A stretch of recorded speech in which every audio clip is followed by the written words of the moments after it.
वेतन भी हर महीने जा रहा।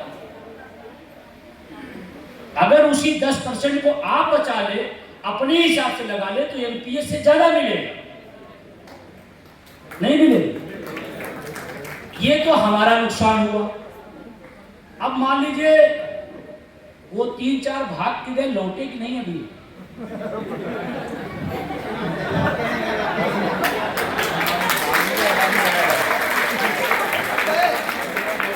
नहीं, हर चुनाव में जोर शोर से उठता है कि आ रहे हैं। तो हम सोचते थे कि कभी कोई दिन आए तो सही में हम बता रहे हैं कि जो लोग लेके गए हैं देश का पैसा, अगर वो आए नहीं तो हम लोग स्वागत करेंगे।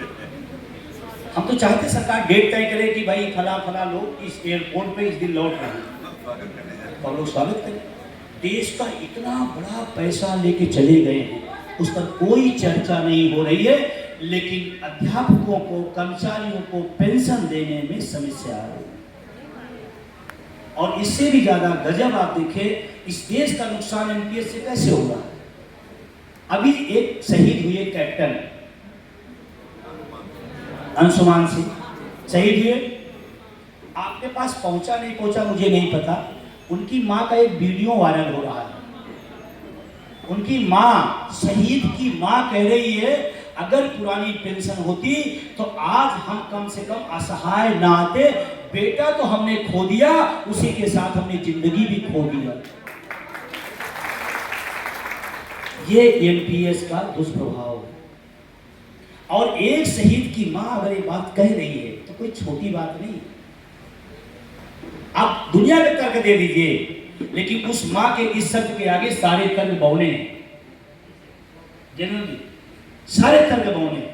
और शहीद की मां अगर कह रही है और सरकार को रूह नहीं आ रही है, एक बार उस पर विचार नहीं करने तैयार है, तो ये देश का दुर्भाग्य। एनपीएस के बहुत खेल हैं और इसीलिए मैं कहता हूं पूरी दुनिया का सब बड़ा घोटाला साबित होगा। अभी तमाम जिलों में देखिए, पैसा आया, जमीनी कहां गया, किसने निकाल लिया, कितना पैसा कितने महीने रोक लिया गया, ज्यादा जानकार नहीं होंगे। अगर आपको मिल जाए एक महीने के लिए 10 करोड़ रुपए, तो हम आपको मास्टर प्राइमरी के तो नहीं लगा पाएंगे, लेकिन कोई बिजनेसमैन एक महीने 10 करोड़ पा जाए ना, उतने में पूंजी बना लेगा और 10 करोड़ वापस कर देगा, उतने वापस कर देगा। तो ये हाल है देश एनपीएस का। और आप सोचिए, ये उनके साथ छल हो रहा है जिनका कहीं न कहीं देश के विकास में योगदान है। ये उनके साथ हो रहा है, ऑलरेडी हो रहा है। भाई हम अध्यापक हैं, हम पढ़ाते हैं इस देश को, डॉक्टर, इंजीनियर, अधिकारी, आईएएस, पीसीएस, वैज्ञानिक हम देते हैं। और हमारे साथ छल हो रहा है, जो सब कुछ देने को तैयार है, सब दे रहा है, तो है घातक है नहीं घातक है। और जब हमारे साथ ये हो सकता है तो किसी और के साथ क्या हो रहा होगा। बात समझ में आ रही नहीं? एनपीएस घातक है नहीं घातक है। अब परिणाम पे आते हैं एनपीएस के। आप किसी का हर महीने कट रहा है 3000 रुपए, हर महीने उसके वेतन का 3000 कट रहा है, मतलब 3000 इंस्टॉलमेंट जा रही है। तो कोई भी कंपनी प्राइवेट भी कहती है कि अगर 3000 आपका इंस्टॉलमेंट है तो आपको लास्ट में 5000 मिलेगा। एनपीएस में क्या है, कट 3000 रहा, मिल रहा 1800। मतलब हमने जो अपना दिया वो भी नहीं मिला, जो हमने दिया हमारे खाते से गया वो भी नहीं मिला। सोचिए आप बात। तो इससे अच्छा है कि हम 3000 रखे रहते, हम कुछ करते। 18। अब तो ये बताना नहीं कि एनपीएस में कितना आता है, अब तो ये बताना ना 1800, 1200, 1500, 3200 ऐसे रुपए आ रहा है। प्रधानमंत्री के क्षेत्र में मैंने कई टीवी डिबेट में बोला, प्रधानमंत्री के क्षेत्र में 1,25,000 पर एक एडेड कॉलेज के प्रिंसिपल रिटायर हुए, एनपीएस में थे, 1,25,000 वेतन। अब विजय बंधु कोई बात कह रहे हैं तो यूं ही नहीं कहेंगे, क्योंकि मीडिया में भी जाती है, कोई प्रश्न भी पूछ सकता है। चौबे जी हैं, बनारस के हैं, रिटायर हुए हैं, 1,25,000 लास्ट सैलरी, एनपीएस में 4,044 रुपए, 4,044। जिस प्रिंसिपल ने तमाम बच्चों को पढ़ाया होगा, बच्चे आत्मनिर्भर बनो, बच्चों अपने पैर पे खड़ा होना सीखो। वो प्रिंसिपल अपने पैर पे नहीं खड़ा हो पा रहा,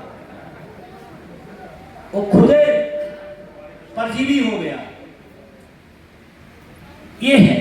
अब निजीकरण की बात आती है, और ध्यान रखिए एनपीएस उसी निजीकरण की पार्ट है। हमने तो भी एक पार्ट की बात की, निजीकरण उसका होल है।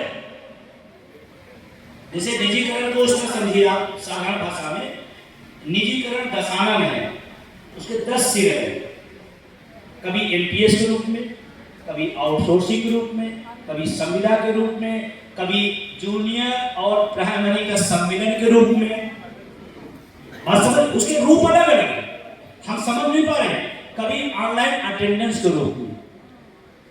अभी बहुत लोग सोच रहे हैं कि हमारा आपका मजाक उड़ाया जा रहा है समाज के अंदर, अरे ये मास्टर काम चोर है, समय पे नहीं जाना चाहते। ऑनलाइन अटेंडेंस सिर्फ उपस्थिति का चक्कर नहीं है। अगर उपस्थिति का चक्कर होता तो हम रजिस्टर में दस्तखत कर रहे हैं, और हमारी सबसे बड़ी उपस्थिति वही हम कर रहे हैं वहां, और आज से नहीं कर रहे हैं, युग युगांतर से हम करते चले आ रहे हैं। ऑनलाइन आप जिसकी बात कर रहे हो, हम उसके पहले रजिस्टर दस्तखत कर रहे हैं।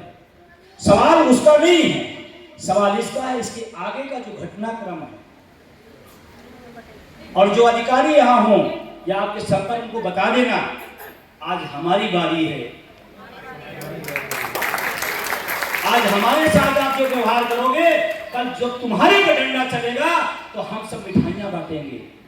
ये वक्त आएगा। जैसे जब तर्क दिया जाता है कि जब स्कूल में बच्चे नहीं तो अध्यापक का कोई मतलब, ये सरकारी तर्क देती है कि भाई जब बच्चे नहीं तो अध्यापक किस बात का। अरे जब अध्यापक नहीं होगा तो बीएसए एबीएसए किस काम के, किस काम के। जब हमारी अटेंडेंस सीधे डीजी से होगी, डीजी और अध्यापक सीधे, तो बीच में क्यों? यही तो सरकार कहना चाह रही है कि पहले इनको सीधे कनेक्ट करो और इनके डंडे में करो, और जब ये राइट हो जाए तो तुमसे पूछे तुम्हारा क्या काम। मेरे अंगने में किस बात के ARP, SRP, ABSA, BSA, joint फाइंट क्या है, किस बात का?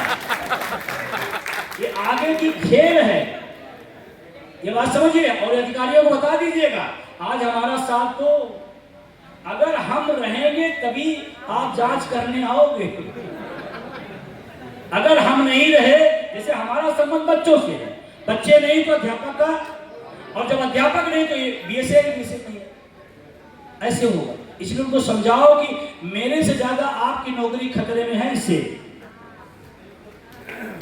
नहीं क्यों नहीं होगा भाई। जब डीजी वहां बैठ के लखनऊ में सीधे देख लिया कि भाई पलिया का ये फला विद्यालय है, इस फला विद्यालय में 4 लोग आए हैं, 4 लोग हैं, 3 लोग आए हैं, 1 लोग नहीं आए, उसे देख लिया, तो क्यों तुम्हारा लगेगा जाओ चेक करो, 20,000 रुपए तेल को लो, क्यों? ये निजीकरण का एक अलग बृहद रूप है। और इसके साथ साथ वो अधिकारियों का पद खत्म होगा, हमारा कैसे मारा जाएगा? हमने दिखाया हमारे स्कूल में रजिस्टर्ड बच्चे 200 हैं, गांव गिराव आदमी हम आप वही बात जानते हैं, और हम ही नहीं जानते, वहां बैठे हुए लोग भी जानते हैं कि 200 हमारे एनरोल्ड हैं, 60 बच्चे आ रहे हैं। ठीक समझिए इस गेम को, ये लड़ाई क्यों लड़ना जरूरी है। 60 बच्चे आ रहे हैं, 1 दिन 2 दिन 3 दिन महीना 2 महीना, वो संख्या कलेक्ट हो रही ना। आपने एनरोल दिखाया 200, आपके यहाँ उपस्थिति है 54, 60, 68, और रोज महीने दर महीने चल रही है। फिर टोटल संख्या आ गई, फिर टोटल संख्या आने के बाद शिक्षा मंत्री विधानसभा में बयान देंगे कि टोटल हमारे यहाँ संख्या इतनी है, अध्यापक की संख्या इतनी है, ये सरप्लस है, ये सरप्लस है। और सरप्लस दिखा करके उससे 2 नुकसान, एक तो जिनकी सरप्लस होगी वो बाहर, अब कोई कह नहीं ये तो नहीं हो सकता, ऐसा ना सोचिए, कुछ भी हो सकता है। आपका ही पद आपकी आंखों के सामने जूनियर और प्राइमरी का प्रधानाध्यापक का पद, तो आपके सामने आपके साथ चला गया, ये आपके सामने हुआ, ये ना देखिए कि नहीं होगा। वो सरप्लस से हमें बाहर, और जब सरप्लस है तो भर्ती करने की क्या जरूरत है? नौजवानों को रोजगार नहीं मिलेगा। इसलिए इस लड़ाई में नौजवानों को भी हमारे साथ खड़ा होना चाहिए कि विद्यालय बचेगा तो हमें नौकरी मिलेगी, विद्यालय बचेगा तो नौकरी मिलेगी। जब विद्यालय खत्म हो गया तो नौकरी, तो जब हम हटाए जा रहे हैं तो भर्ती करने का कोई। और पिछले 6 साल से मेरी जानकारी है बेसिक में, बोली भाई, पिछले 6 साल से कोई, क्या लोग रिटायर नहीं हुए? क्या पद खाली नहीं है ना? 6 साल से क्यों नहीं? चुनाव तो रोज हो रहा है, भर्ती क्यों नहीं हो रही रोज? चुनाव तो रोज हो रहा है। 6 साल से भर्ती नहीं, 2016 से बेसिक में प्रमोशन नहीं, 2010 से जूनियर कॉलेज में प्रोन्नति नहीं,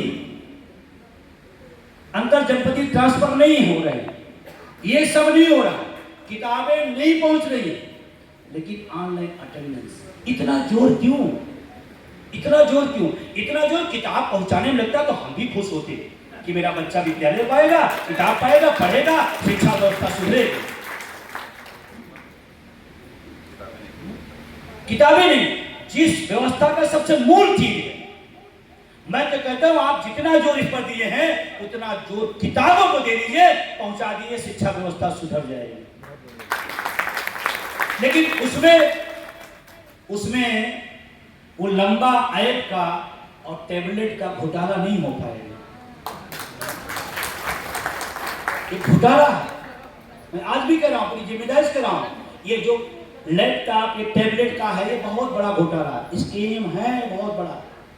कितने का खरीदेगा, कितने का होगा, कितने कमीशन आएगा, कितना जाएगा, कितना मैम के एनजीओ में जाएगा, सब ये दुनिया भर का ऐप। आज क्या है, इंस्टॉल करिए, 6 लाख लोग किसी ऐप को इंस्टॉल कर लें तो महीने का लाखों कमीशन वैसे होगा। असली खेल अटेंडेंस का ये है।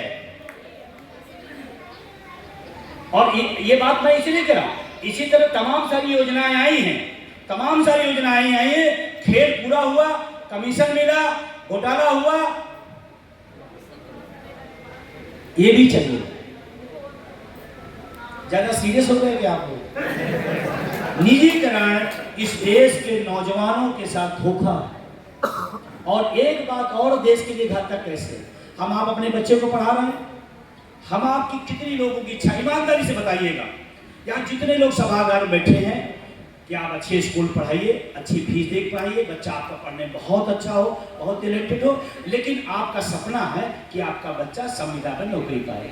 किसी एक आदमी का सपना हो आउटसोर्सिंग पर आपका बच्चा बैठाए, किसी एक आदमी, आपका सपना नहीं है ना आपके बच्चे का है, लेकिन आने वाले टाइम में आपके बच्चे को संविदा पर रखा जाएगा। यही है निजीकरण, आउटसोर्सिंग पर रखा जाएगा, यही है। और ये गुजरात मॉडल है सरकारी नौकरियों का।